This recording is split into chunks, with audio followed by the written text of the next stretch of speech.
Welcome back to the show. Well, you know what? We went to bed with one president. We woke up with another one. And I'll tell you this, crypto voters made it happen. And Brad Garlinghouse lays out the first 100 days. Somebody wrote that beautiful intro.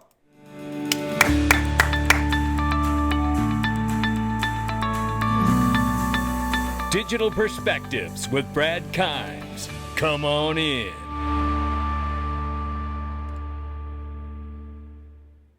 Welcome back to the show. You can follow us on Twitter, YouTube, and digperspectives.com for exclusive content. Right now, it is $2.58 trillion market cap for crypto. The market is up 6.2% for the crypto president.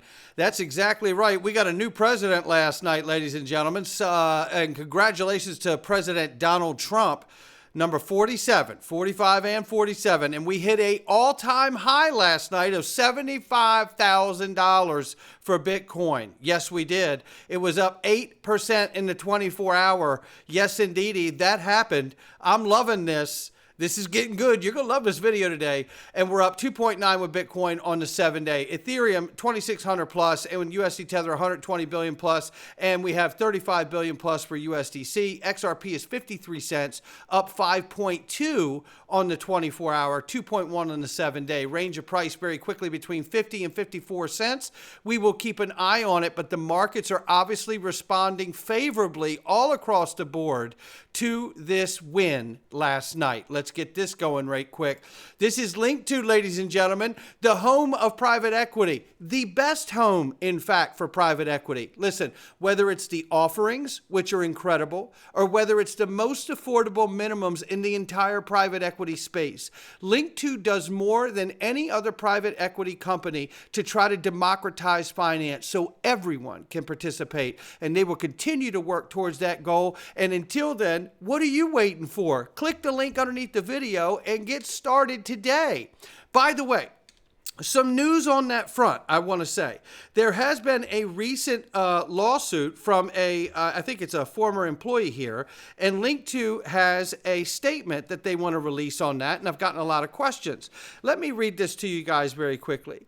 Link2 is currently involved in a lawsuit initiated by a disgruntled former employee, not by the SEC, despite some reports suggesting otherwise. The company will be defending itself vigorously against the former employee's false allegations.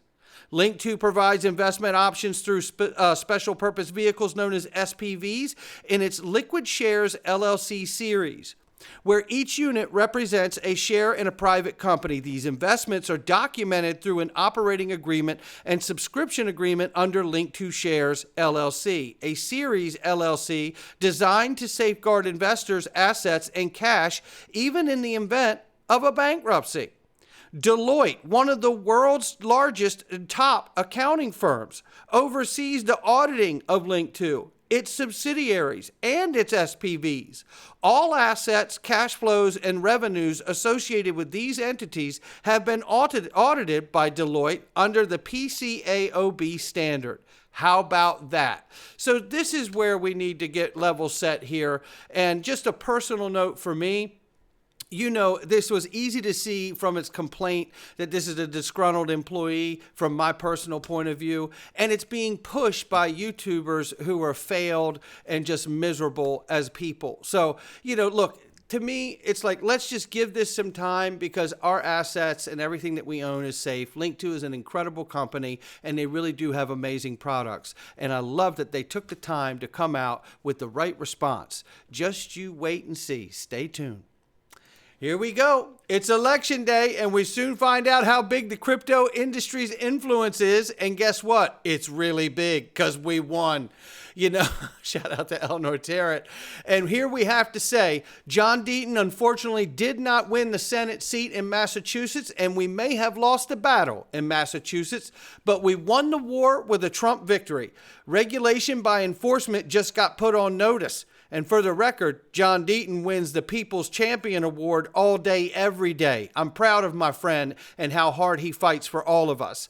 And I look forward to the next endeavor that he takes on.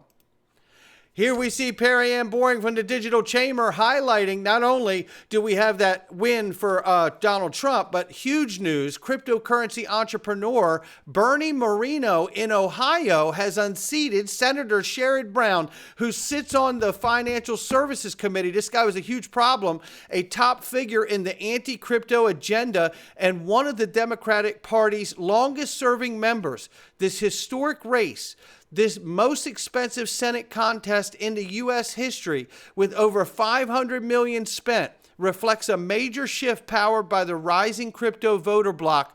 Crypto is winning. You damn right it is, Perry Ann. And shout out to the Digital Chamber for all that you do over there and everyone on that staff. I tell you, the nonstop fighting that goes on to educate Capitol Hill. And shout out to Bernie Marino for unseating such a terrible position of Sherrod Brown being in that Financial Services Committee. Things are going to change, ladies and gentlemen. You're going to hear more of it right now. I want you to listen to this from Kevin O'Leary. This is moments really before it was really decided that Trump had won, but it was clear to see that he was going to win. Listen to what he says here, and we have more from you. And wait till you see what Brad Garlinghouse talks about here. How do you read this? I'm going to stay on this theme for a moment and call this perhaps the greatest night the Democratic Party can ever have if they lose. And let me explain that. I was very troubled just over 100 days ago when they circumvented the democratic process and anointed somebody. The analogy is easy to a Super Bowl. You arrive at the Super Bowl game, and by any measure, this is the Super Bowl of global politics, the presidential race. Your quarterback, Biden, is injured. He's taken out of the game. You don't bring a quarterback in that's never, ever, ever won any game anywhere. You run a process, and they missed that opportunity. This is a chance for them to, I'm not saying they're going to lose, but I'm going to those percentages and saying they get to reboot. They get to go back to the center. They get to scratch this whole thing, and the influences of a Schumer or a Pelosi or a movie star or an Obama deciding to anoint somebody, those guys are gone in 4 years. They won't have that kind of influence. This could be great for America because I'm an investor. I have to work with who's ever in the White House in January. But I care about policy. And when I hear policies coming out of a party that are so twisted against the American way of life, like basically taxing capital gains that are unrealized, that's not America. You're damn right it's not America. And shout out to Kevin for making that point here. But let me show you this. Humility. Mark Cuban fought very hard against Donald Trump. First thing he says, congrats, Donald Trump. You won fair and square. Congrats to Elon Musk as well. Godspeed. You know, there was a time in my life as a young man that this is how it worked. The political process worked like this. But now we have a 24-hour news cycle that creates the hate and the vitriol, pushing false narratives and hoaxes in order to demonize political opponents. Third world country methods being employed in the freest nation of the world, or we will be again soon. But that's how it used to work. Then this. Remember, Jim Kramer said yesterday, I shared it too. He says the market action suggests that traders expect a Kamala Harris win. I said, if there is any chance that the inverse Kramer method theory plays out, please let it play out here. I mean, that's a paraphrase, but that's what I was saying. And boy, did it ever. I tell you, Jim Kramer strikes again. Thank God. Thank God.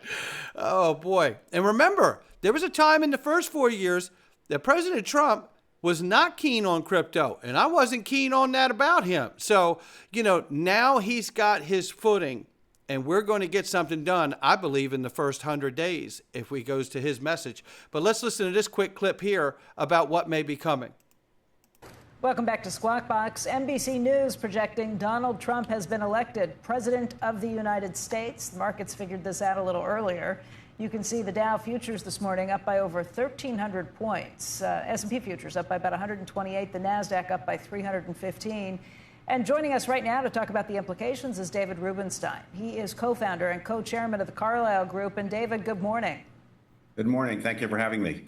Let's talk about what this means for the markets. You have seen the equity markets kind of off and running, a gain of maybe 2.75% for the Dow futures right now. We've also seen Treasury yields higher as well, somewhere between 12 and 14 basis points on the 10-year. What do you think this means for the stock markets, first of all? Clearly, the stock market today will be up very strongly. I think many people in the financial markets were pushing for and wanted a Trump victory, and they got that. But also what you got out of the election appears to be a very strong, united government in the sense that the president is likely to have the House and the Senate, not just a majority, but many people in the House and Senate will feel they got elected because of him. And that's a great point, and that's what I wanted you to hear. And in fact, he does have the House and Senate. And that is something I wanted to level set for everyone to understand.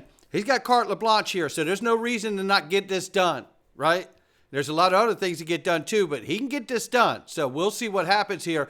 Chris Wallace acknowledges also that he basically has a pretty blank check when it comes to this presidency because he has the House and Senate here. So take a listen. I mean, let's talk about the significance of a Republican Senate if, and I repeat, if Donald Trump is elected president. Well, there's no more an if. It happened, brother. It means that they can confirm without any Democratic votes any appointment he makes to his cabinet, to the government, to the Supreme Court, should there be a vacancy.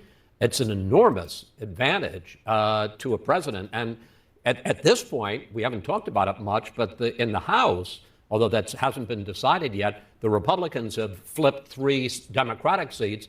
The Democrats haven't flipped a single Republican seat. So there is the possibility here of a complete, united Republican government with Donald Trump as the president and with a Republican House and Senate, which means that in terms of appointments, in terms of immigration policy, economic policy, environmental policy, you name it, he could have a pretty blank check.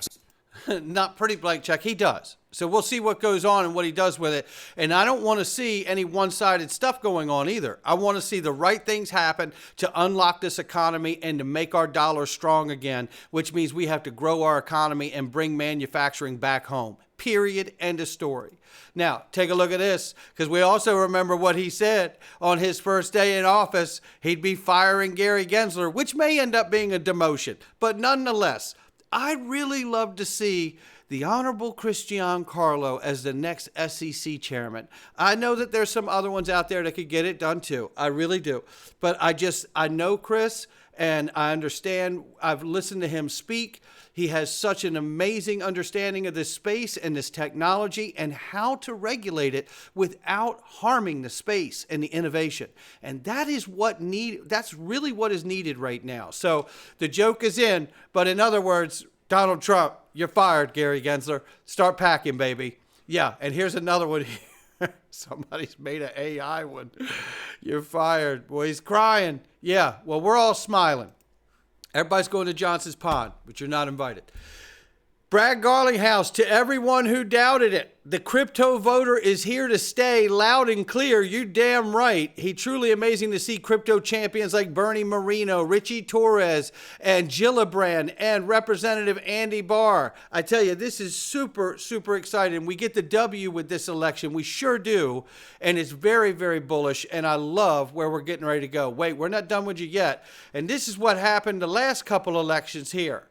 And we had an all-time high for Bitcoin last night, but this is where we are. But we did have an all-time high. Are we going to see that repeat some way? Boy, it's going to be a fun year.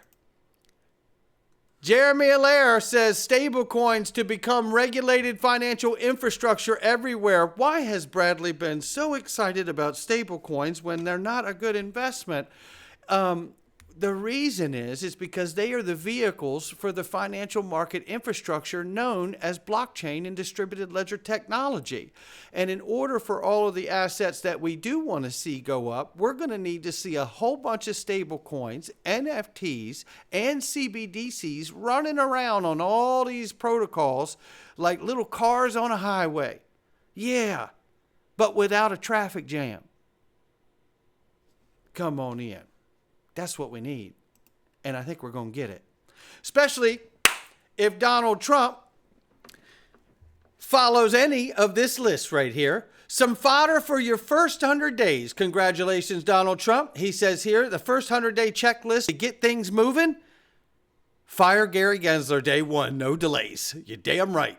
Go ahead, Brad. In his place, appoint Giancarlo, who I wholeheartedly endorse, Brian Brooks, who's very smart, and Gallagher from Robinhood. They'd be massive upgrades, in rebuilding the rule of law and reputation at the SEC. No question. And I think he makes a great point. Not only rebuilding the rule of law, but the reputation of the SEC has been so damaged.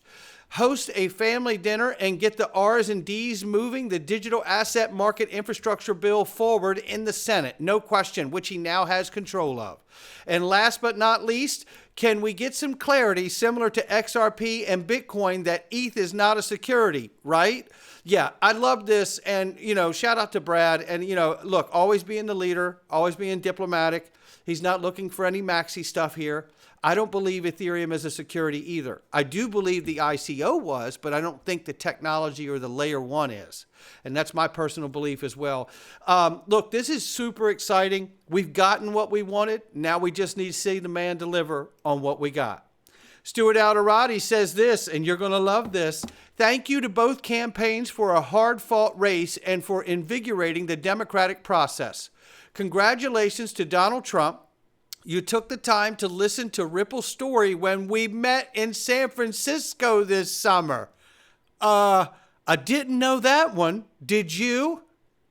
And you prioritize crypto as a key policy issue. Now, let's move swiftly to end the regulation by enforcement approach we've endured in recent years and position the U.S. as a crypto capital of the world. I couldn't be more excited, ladies and gentlemen. That's going to do it for me. Not financial advice from me or anyone else. It's just my digital perspectives. And I am going to share a link today to the entire victory speech of President Donald Trump. You're going to love it if you haven't seen it. I'll catch all of you on the next one.